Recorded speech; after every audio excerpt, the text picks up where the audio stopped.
मुद्दों पर आप सबसे बात करने के लिए ये प्रेस वार्ता बुलाई गई है। नंबर 1 की उत्तर प्रदेश में इसी महीने की 15 तारीख से उत्तर प्रदेश में पीईटी की परीक्षा का शुरुआत हो रहा है, यानी प्रारंभिक पात्रता परीक्षा जो उत्तर प्रदेश अधीनस्थ सेवा चयन आयोग के तहत प्रदेश के नौजवानों के बीच में कराई जाती है।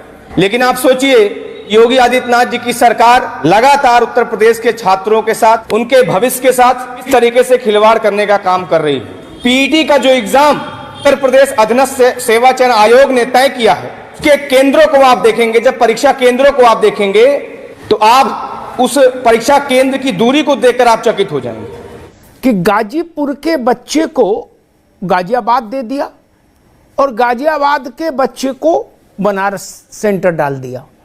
उसमें लड़का लड़की का भी भेद नहीं किया। कोई 400 किलोमीटर दूर फेंका, कोई 500 किलोमीटर, कोई 700 किलोमीटर दूर इम्तिहान देने जाइए। क्यों भाई, ऐसा अत्याचार क्यों प्रभु? इन नौजवानों ने कुछ बिगाड़ा है क्या? क्या आयोगों का काम, आयोगों की स्थापना इसलिए हुई कि वो नौजवानों के साथ सकारात्मक, मित्रवत, सहयोगात्मक रुख रखे, या ऐसा रुख रखें? पूरे प्रदेश में हाहाकार मच गया। एक तरफ जहां पिछले 5 साल में यही उत्तर प्रदेश अधीनस्थ सेवा चयन आयोग निकम्मा और निठल्ला साबित हुआ, जिसने उत्तर प्रदेश में लगभग 1.5 दर्जन भर्तियां निकाली, परीक्षाएं कराई, और आज तक तमाम भर्तियां अधर में लटकी हुई हैं। कोई कोर्ट का चक्कर काट रही हैं, किसी में नौजवानों को अभी तक नियुक्ति नहीं मिली। परीक्षाओं में पारदर्शिता को लाने के लिए बलिया के नौजवान का सेंटर गाजीपुर भेज दिया है, बलिया के नौजवान का सेंटर झांसी भेजा है, गाजियाबाद के नौजवान का सेंटर अंबेडकर नगर भेज दिया है। यानी परीक्षा केंद्रों की दूरी जो है 700, 800, 900 किलोमीटर दूर छात्रों को जाकर वहां पे परीक्षा देना पड़ेगा।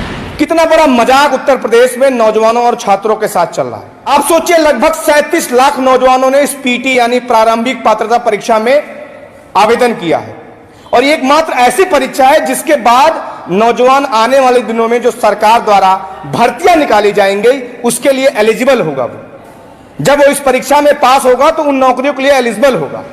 सिर्फ उसके लिए योगी आदित्यनाथ जी की सरकार ने, जिसमें 37 लाख नौजवानों ने आवेदन किया, उनके परिजनों के साथ सरकार उनको सिर्फ और सिर्फ ठगने जा रही है। आप सोचिए, जो नौजवान जिसका सेंटर जो बलिया का रहने वाला है, उसका सेंटर जब गाजियाबाद जा गया है तो जाहिर सी बात है परीक्षा देने के लिए एक दिन पहले उसको जाना पड़ेगा, और आने जाने का जो उसका खर्चा होगा, जो वहां पे रुकने का खर्चा होगा, और क्या गारंटी है कि जब अपने सेंटर पे पहुंचेगा तो उसको पता चलता है कि पेपर ही हो सकता है कैंसिल हो जाए। क्या गारंटी है कि जो अभी तक जैसे लगभग 1.5 दर्जन भर्तियां, 1.5 दर्जन परीक्षाएं जो अभी तक रद्द हो गई, अभी तक नकल माफियाओं के भेड़ चढ़ गई, क्या गारंटी है आने वाले दिनों में ये सब नहीं होगा? तो अभी 2 भर्तियां उत्तर प्रदेश में जो सबसे ज्यादा चर्चा का विषय रही, नंबर 1 लेखपाल भर्ती, लगभग 9000 जिसमें सीटें थी, और जिसमें आयोग को जानकारी दी जाती है कि 15,000 लेखपाल भर्ती में 15,000 नौजवान संदिग्ध थे। आप सोचिए कि सरकार में लेखपाल की भर्ती आ रही है और 15,000 सरकार का आंकड़ा है कि 15,000 लोग उसमें संदिग्ध बैठे। दरोगा का भर्ती आया, जो एग्जाम कराने का जिस एजेंसी को जिम्मेदारी दी गई, पता चलता है वो ऑलरेडी कई सारे राज्यों में बैन है, ब्लैक लिस्टेड है। लेकिन क्या मजबूरी है योगी आदित्यनाथ जी की, क्या जल्दबाजी है योगी आदित्यनाथ जी की कि जबरदस्ती दरोगा भर्ती को कराने पे तुले हुए हैं नौजवान, जबकि गुहार लगा रहा है कि महोदय इसमें बहुत बड़ी धांधली चल रही। दूसरा, मैं सरकार से निवेदन करूंगा कि चूंकि ऑलरेडी उत्तर प्रदेश में कानून व्यवस्था ध्वस्त है, आज जब ये एग्जाम देने के लिए हमारे घर की बहन बेटियां जो 800 किलोमीटर 900 किलोमीटर दूर जाएंगी, तो कहीं ना कहीं उनकी सुरक्षा से भी जुड़ा मसला है। इसलिए इस पे सरकार पुनर्विचार करे, और जो सेंटर लगभग 700-800 किलोमीटर दूर नौजवानों को भेजा जा रहा है उसको कम करने का प्रयास करे। दूसरा एक बहुत महत्वपूर्ण मुद्दा है, जिसमें 2 दिन पहले योगी आदित्यनाथ जी द्वारा जारी किया गया कि हमने उत्तर प्रदेश में युवाओं को 5 सालों में 5 लाख से अधिक नौकरियां उत्तर प्रदेश के युवाओं को दे दिया है। यानी अभी जब उत्तर प्रदेश का चुनाव शुरू हो रहा था तब पर भी सरकार का यही दावा था कि हमने 5 सालों में 5 लाख नौकरियां दे दिया है। अब उसकी सच्चाई हम लोगों ने बारी बारी से बताया कि चाहे वह शिक्षक भर्ती का मसला हो, चाहे दरोगा भर्ती का मसला हो, चाहे यूपी 8080 के तहत आने वाली भर्तियों का मसला हो, आज सारी की सारी भर्तियां अधर में लटकी हुई हैं। नौजवान कोर्ट कचहरी का सिर्फ धक्का खा रहा है। दूसरा, इसमें एक लाइन लिखा गया है कि 1.61 करोड़ यानी 1,61,00,000 नौकरी योगी आदित्यनाथ जी की सरकार में निजी क्षेत्रों में दे दी गई है। निजी क्षेत्र का मतलब क्या है? निजी क्षेत्र का मतलब यह है कि वो नौजवान जिसने 5 साल, 6 साल, 7 साल इलाहाबाद, मेरठ, दिल्ली में जाकर तैयारी की अपनी सरकारी नौकरी के लिए, और उसको नौकरी जब नहीं लगती है, वो नौजवान जो बीटेक करके, एमबीबीएस करके, लाखों रुपए डुबो के जब सरकार के पास नौकरी लेने आता है और नौकरी उसको नहीं मिलती है, उस नौजवान को सरकार, जब वो नौजवान मजबूरी में आकर एक ई रिक्शा खरीदता है और ई रिक्शा चलाकर अपना भरण पोषण करने का काम कर रहा है सड़कों से, तो योगी आदित्यनाथ जी कह रहे हैं कि ये नौकरी दरअसल इसका श्रेय मुझे जाता है।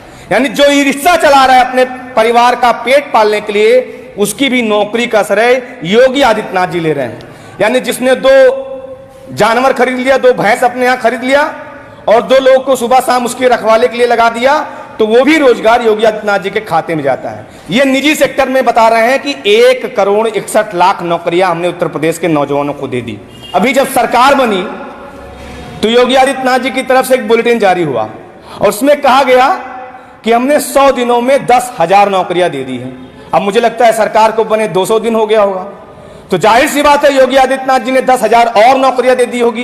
तो ये जो आंकड़ा 5 लाख का है, मुझे लगता है कि सरकार से कोई गलती हुई है। 5,20,000 नौकरियां योगी आदित्यनाथ जी ने दी है। लेकिन आज दुर्भाग्य है कि हमारा नौजवान जो सड़कों पर धक्के खा रहा है, जब वो मुख्यमंत्री जी से मांग करता है कि हमारी जो भर्तियां हुई, हमारी जो परीक्षाएं हैं, उसको क्लियर कराने का काम करिए, तो उसके ऊपर योगी आदित्यनाथ जी की सरकार। मैं सरकार से निवेदन करूंगा कि इनके दम पे आपने उत्तर प्रदेश में दोबारा सरकार बनाई है, इन्हीं के कंधे पर बैठ के आप दोबारा सत्ता के शिखर पे पहुंचे हुए हैं। इनके साथ इस तरीके से छलावा करने का काम बंद करिए। उत्तर प्रदेश जो आज एक तरीके से सॉल्वर गैंग का प्रदेश बन चुका है, जहां पर योगी आदित्यनाथ जी की सरपरस्ती में अब उत्तराखंड में भी यहां से सॉल्वर भेजे जाते हैं। हम इतने आगे हो गए हैं कि उत्तराखंड भी हमारे उत्तर प्रदेश के नौजवान सॉल्वर वो उत्तराखंड जा रहे हैं पेपर सॉल्व करने के लिए। तो इस तरीके से जो आज नौजवानों के साथ छलावा हो रहा है, सरकार से अपील करता हूं कि नौजवानों के साथ इस तरीके से बर्ताव करना बंद करिए। वो 100 रुपए, 200 रुपए, 400 रुपए की कमाई के लिए तरस रहा है, उसको आप 700 किलोमीटर, 800 किलोमीटर सेंटर पे भेज रहे हो। आपकी दरअसल ये साजिश है कि नौजवान परीक्षा केंद्र पे ना पहुंचे, और वो आने वाले दिनों में आपकी तरफ से फिर से एक बयान आएगा कि उत्तर प्रदेश में नौकरियां बहुत हैं, भर्तियां बहुत हैं, लेकिन उत्तर प्रदेश का नौजवान उसके लायक नहीं है। तो ये उनके साथ खिलवाड़ करने का काम बंद करिए। बहुत बहुत धन्यवाद।